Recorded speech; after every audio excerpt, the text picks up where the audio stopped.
Ladies and gentlemen, do not adjust your set.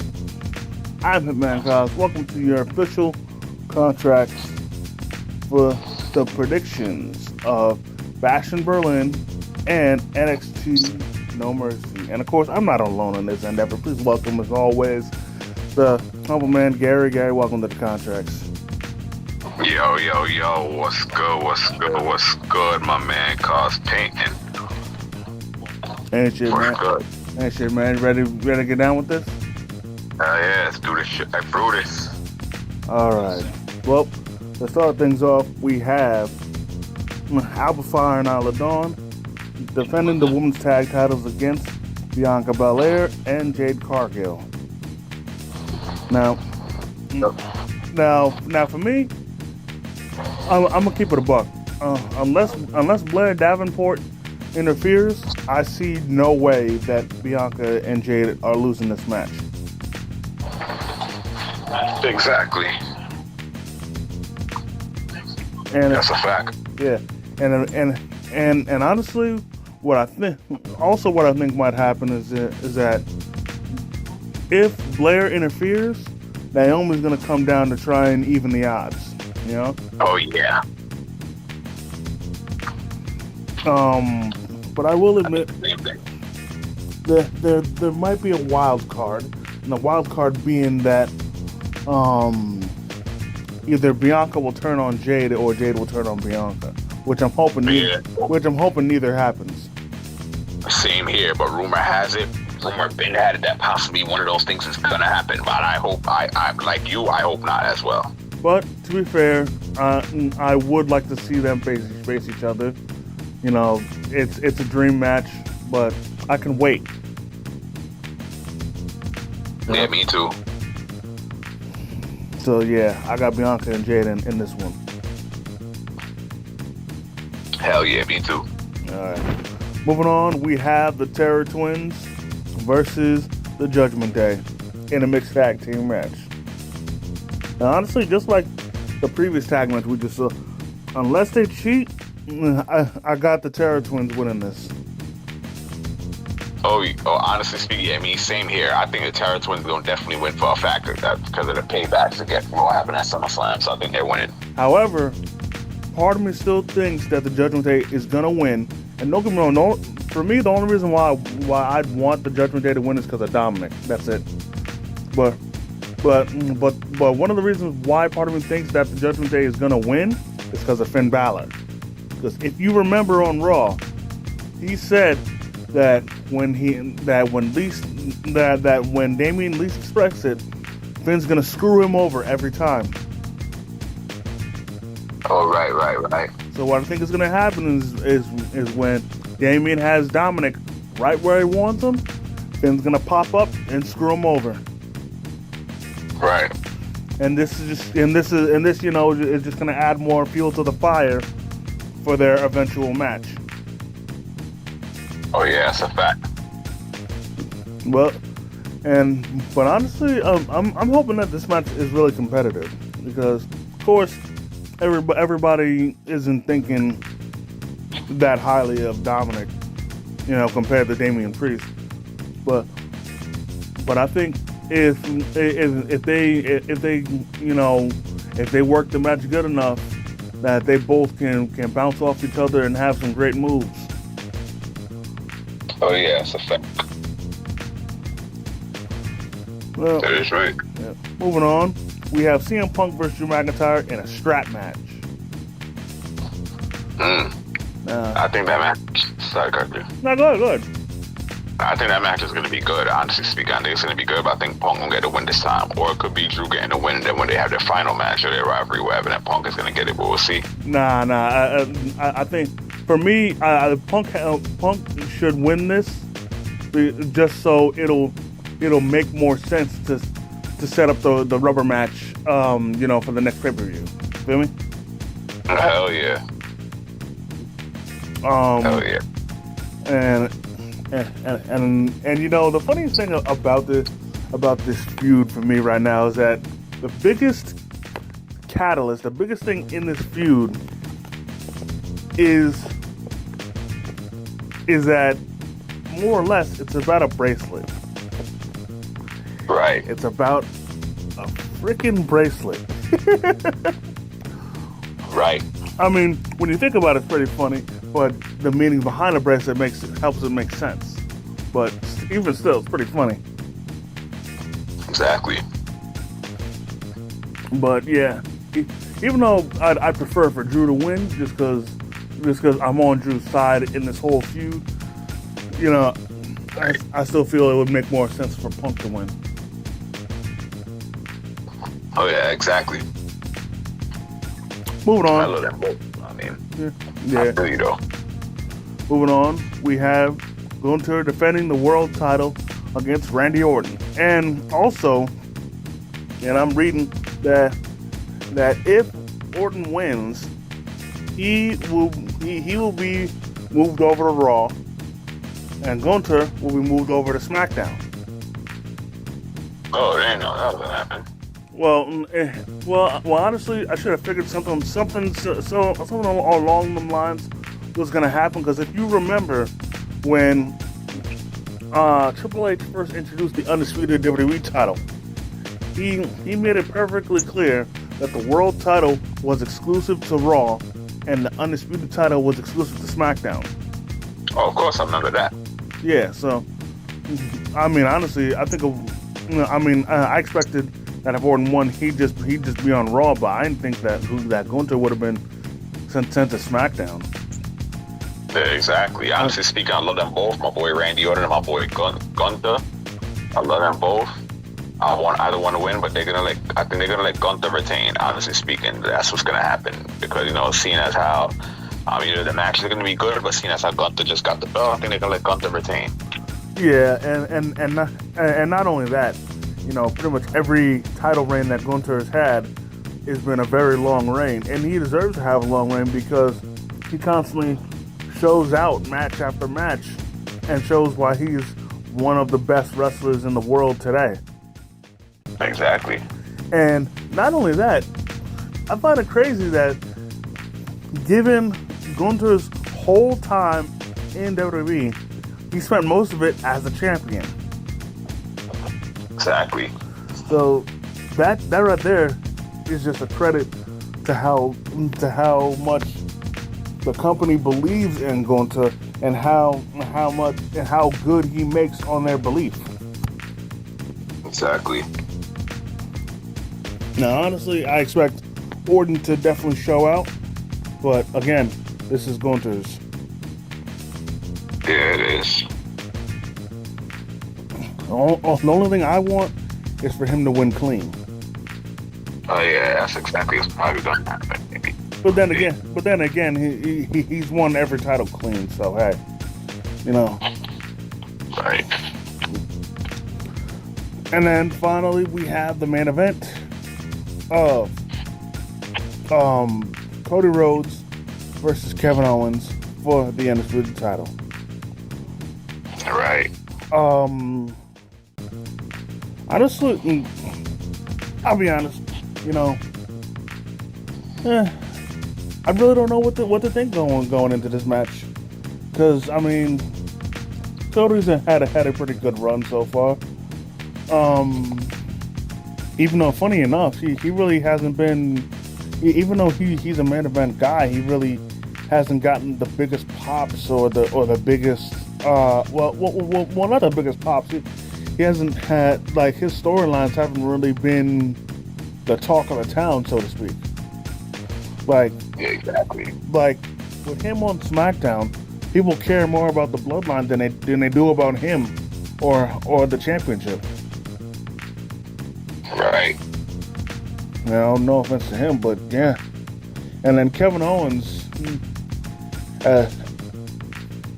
honestly, I wouldn't mind him being undisputed champ, but it's been far too long since he's held the world title, so he would definitely deserve it. Right. Honestly speaking, I want either one of them to win. My boy Cody Rhodes, my boy Kevin Owens. The match is gonna be good, but they're gonna let my boy Cody retain.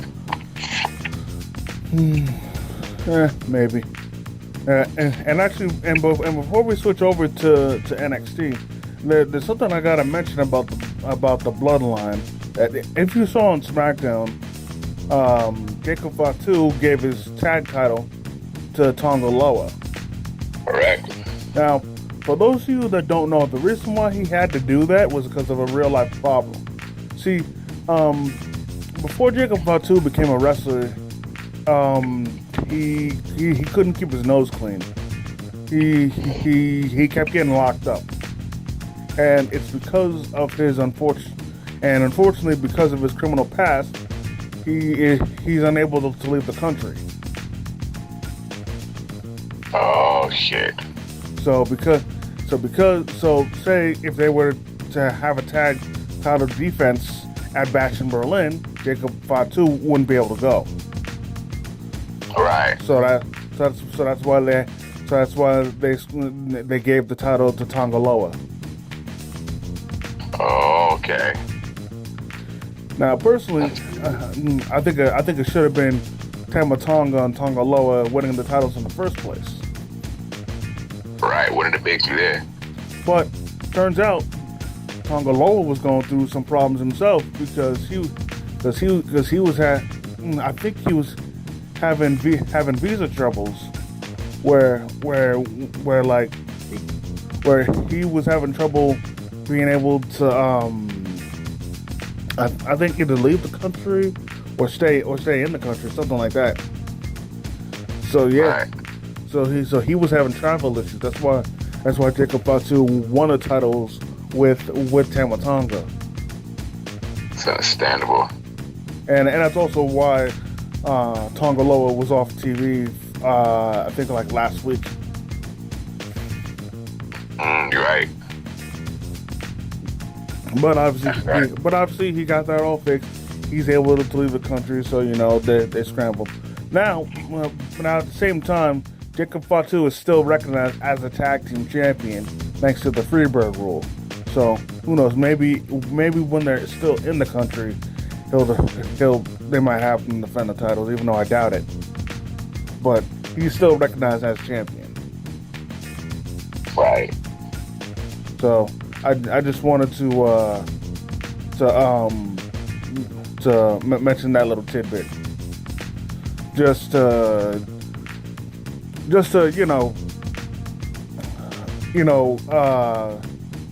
clear the air for any confusion as to why Triple H did that and gave Tonga Loa the title. Exactly. Right. Plus, it made more sense because the Gorillas of Destiny, have won tons of tag team gold, so it only makes sense for them to have gold together again. Right. Well, with that being said, we're gonna transition over to NXT No Mercy. Now, before we do, there's something I've really got to get off. I got to get off my chest because this pisses me off. Well, it doesn't piss me off. It's annoying. This is for Sean. Yo, Sean, don't get me wrong, man. You've been cooking with NXT, but dude, how many blonde-haired white girls do you need? Like, I'm being so fucking serious. Like a good majority of the NXT women's roster are blonde-haired white girls, and what makes it worse, they all look the fucking same. With the exception of Soruka and Thea Hale to an extent, they all look the same. Bro, have some variety. You want to recruit new up and coming talent, don't have them all look the fucking same, and they all come from the same background. Don't get me wrong, you need to have athletic people be wrestlers and whatnot, but literally they're all the same. They're all fresh off college. They all did a previous sport or something, and now they're just freshly trying wrestling. Come on, bro, have some variety. Yo, I'll never forget this one segment I saw a couple weeks back. Every girl in the segment, blonde-haired white girl, and they literally all looked the exact same.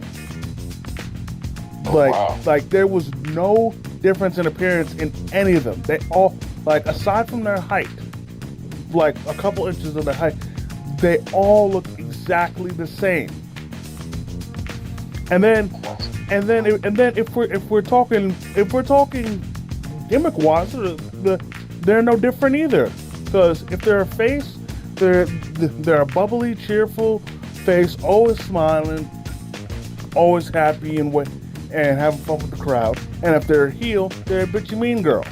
It's all the fucking same. Oh, damn. But I'm just saying, Sean, man, like the next batch of women, in, it's like change it up for fuck's sake, man. Add some more variety. Makes me glad that the current champions are at least are at least part of the variety. Right. Now with that out of the way, let's go on to the card. First off, we have Wesley versus Zachary Wentz. Shit, I can't even front. I did not expect Wesley to ever turn heel. So, but to see him turn on the Rascals, that was shit. I'm just so thrown off, you know. I don't get me wrong. I've never been a fan of Wesley or the Rascals or MSK, but at the same time, I thought by bringing the Rascals, I thought they were gonna be here a little longer than what they were.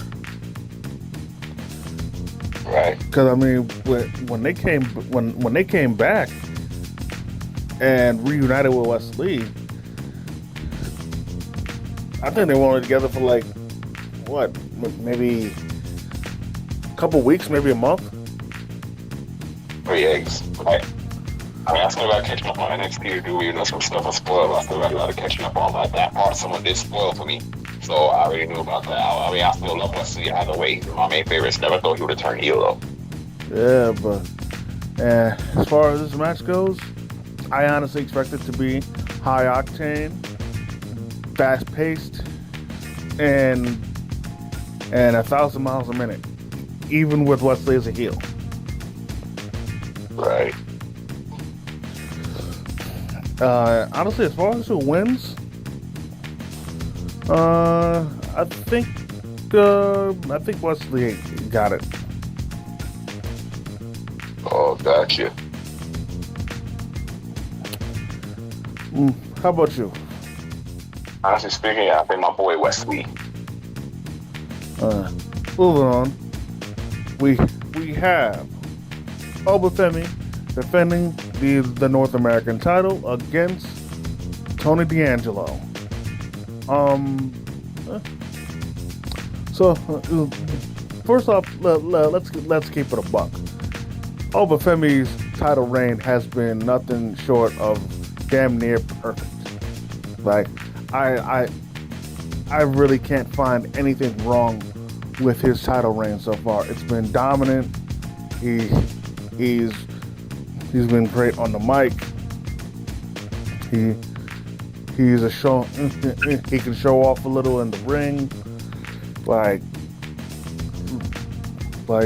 He's on course to having the greatest NXT North American title reign ever. Right. Oh my gosh, that's a fact. I'd say a few more defenses and he'll be there. Oh yeah, I'm gonna make you there for that. But also with that being said, you know, I wouldn't mind Tony D'Angelo winning. But, Yeah, me either.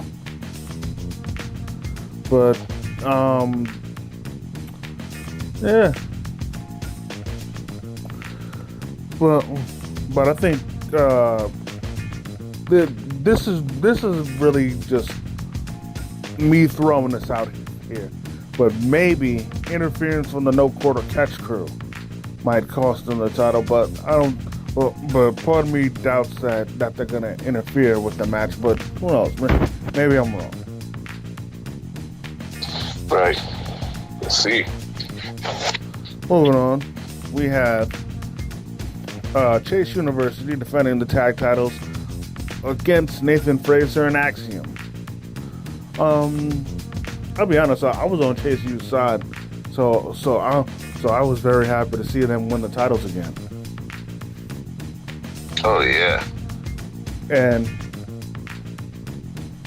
for Andre Chase, he's now a 2-time NXT Tag Team Champion.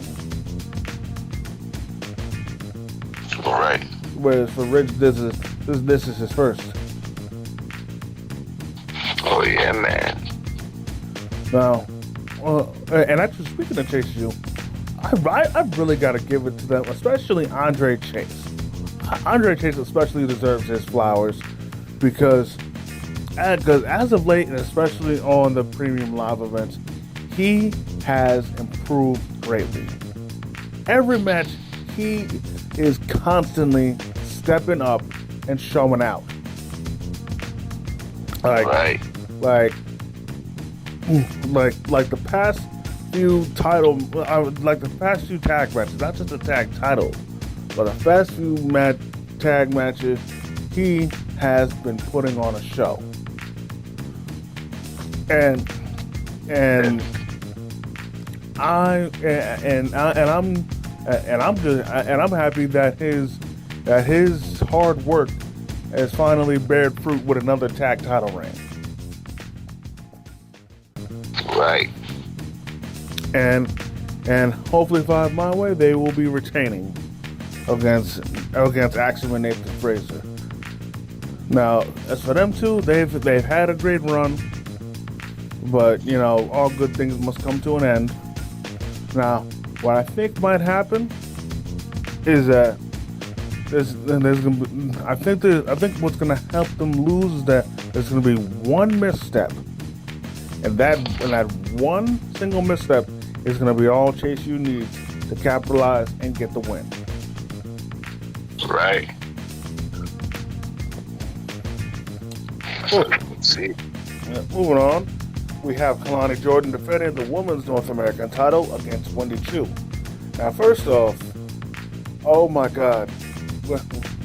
First off, I remember Wendy Chu on this past NXT said that she had a special surprise for Kalani Jordan as a mystery opponent. And oh my God, what a mystery it was in Rosemary. Oh my God. You couldn't ask for a more perfect person to be affiliated with for Wendy Chu, especially under this new Nightmare character. What Rosemary is perfect. Right. And yo, I popped so hard when she came out. Oh my God. Now, I'll admit I was disappointed that Rosemary lost the match. However, Rosemary did get the last laugh because Wendy Chu put Kalani to sleep. Right. So, with that being said, I got Wendy Chu winning this. I have been very pleased with her change in character. Not saying that I had a problem with her with her dream character. I had no problem with that. But this Nightmare character, not only is it better than a fresh coat of paint, but the way they flipped it, switching from Dream to Nightmare, it's so awesome. And like the creepiness that she's added to her character, it's so, I hate using this word so oftenly, but it's perfect. Oh, well, I gotcha. Right. And you know, I think it just adds to the creepiness that since her shift, she hasn't spoken. Well, at least not verbally. man. Wow. Cause she still tweets, but like I said, she hasn't spoken yet. Oh. But even still, once again, I want Wendy Chu to win. Oh, bird. Moving on, we have Roxanne Perez defending against Miss Jada Parker for the NXT Women's title.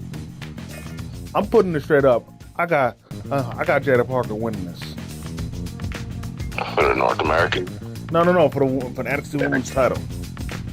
The NXT Women's Roxanne Perez versus her? Yeah, I got her winning this. Miss Parker.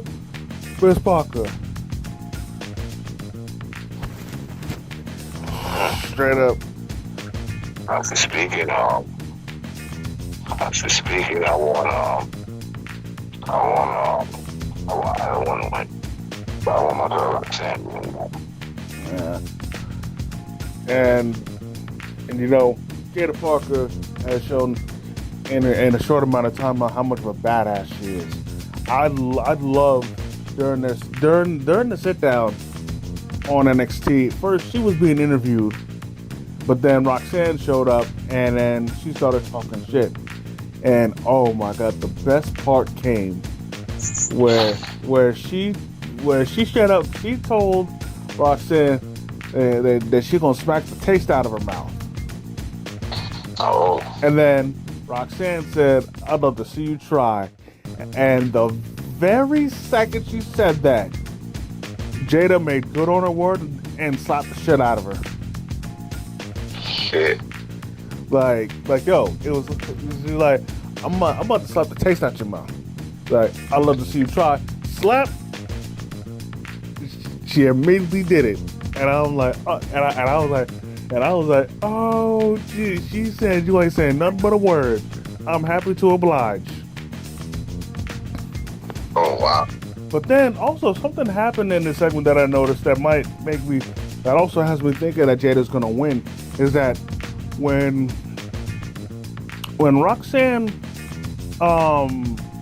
recovered from the slap, she looked off into the camera. Well, she looked towards off camera, and I think she was like, "What are you doing here?" And then Jada also acknowledged whoever was there too. So whoever was off camera, I think that they might play a role in the match. Almost definitely. Now, part of me is thinking that it might be either. Now, again, this is a shot in the dark, but I'm just, you know, I'm just thinking out loud. You feel me? And I'm thinking that it might be either Cora Jade or Nikita Lyons returning from injury. I think it's gonna be one of them. Yeah, man. Now, personally, it doesn't matter for me. It doesn't matter who it is, as long as it's one of them, because they've both been on the shelf a long time, man. For real. And they really don't. And it's really should. And they don't deserve this, man. They should be in the ring doing their thing. And it's especially bad for Nikita Lyons because like, you know, she hasn't really had much of a time to show how good she can go. You know? Right, exactly. And when she came back, that shit wasn't fair, because she came back and then, like, I think it was like a couple weeks later or a month later, she was injured again. Nikita, right? Exactly. Yeah. It had to be no more than either a few weeks or a month. Right. But anyways, moving on, we have the main event: Ethan Page versus Joe Hendry for the NXT title. Now, before we give our predictions, I gotta ask,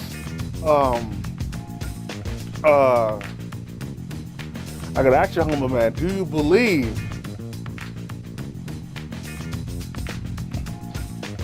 Joe Hendry? Yeah, do you? I mean, honestly, yeah, I do. You know, now, I'll be honest, mainly because of my boy AJ Francis, shout out to him, I did not believe in Joe Hendry. but AJ whooped on him and beat his ass. So hey, it is what it is. But honestly, once I heard this theme like in full, and that shit was catchy, I gotta say, I believe in Joe Hendry. And honestly, part of me really wants him to win, just because if he does, it'll be the first time that a wrestler from outside the company wins one of our titles. Oh yeah, exactly. And also, there's also another factor into it, and that's Trick Williams is special guest referee.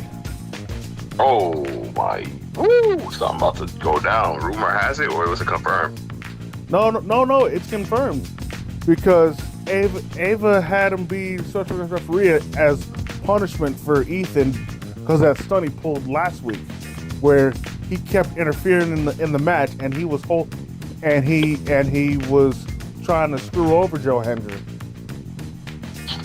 Oh shit! Because during that triple threat match, he pulled up and he was literally holding the ref and preventing him from getting in the ring to count the pin. Oh wow! Only problem was there was a second ref that popped up on the other side of the arena that he didn't know about that counted the three. Wow. Now, personally, what I think is going to happen in this match is that, given their feud, I say that in the closing moments of the match, Pete Dunne is going to pull up and knock out Trick Williams. And then, that's a fact. And then when he does that, Ethan is going to pull some shenanigans to cheat, and then retain the title. Possibility. Yep. But overall, I think both pay-per-views are going to be great. Now, in your opinion, which event do you think is going to be better? I think NXT No Mercy is going to be better. The NXT always delivers. Yeah, I feel you on that.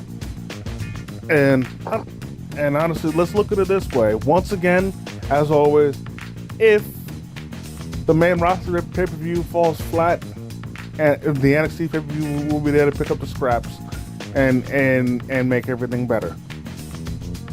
That's right. Now before we close out,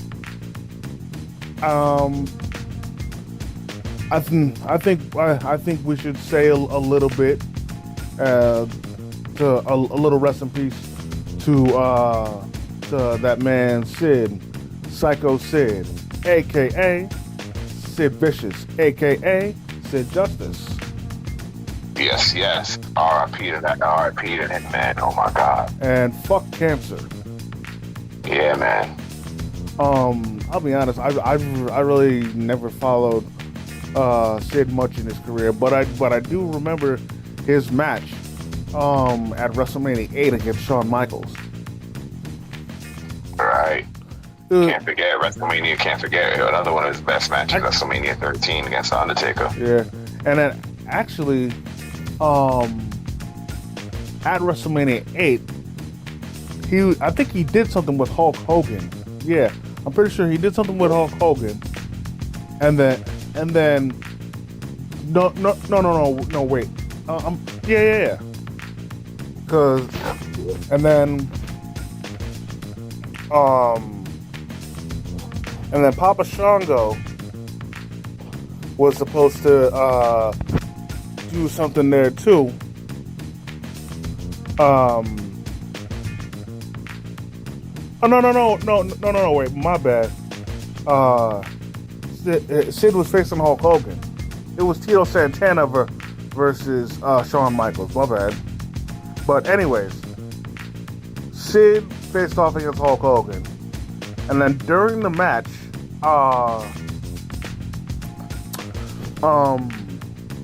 Papa Shango was supposed to interfere. Like after there was a disqualification, Papa Shango was supposed to interfere, but he missed his cue. He still showed up to interfere, but like he was later than he should have been, because Hogan was pinning Sid, and what was supposed to happen was that Shango was supposed to pull up and break up the pin. But again, because he was too late, Sid had to kick out himself. Right. But eventually, he made it there. They started beating down Hulk Hogan. Then a returning Ultimate Warrior made the save, and then they closed the show. Right. That was crazy.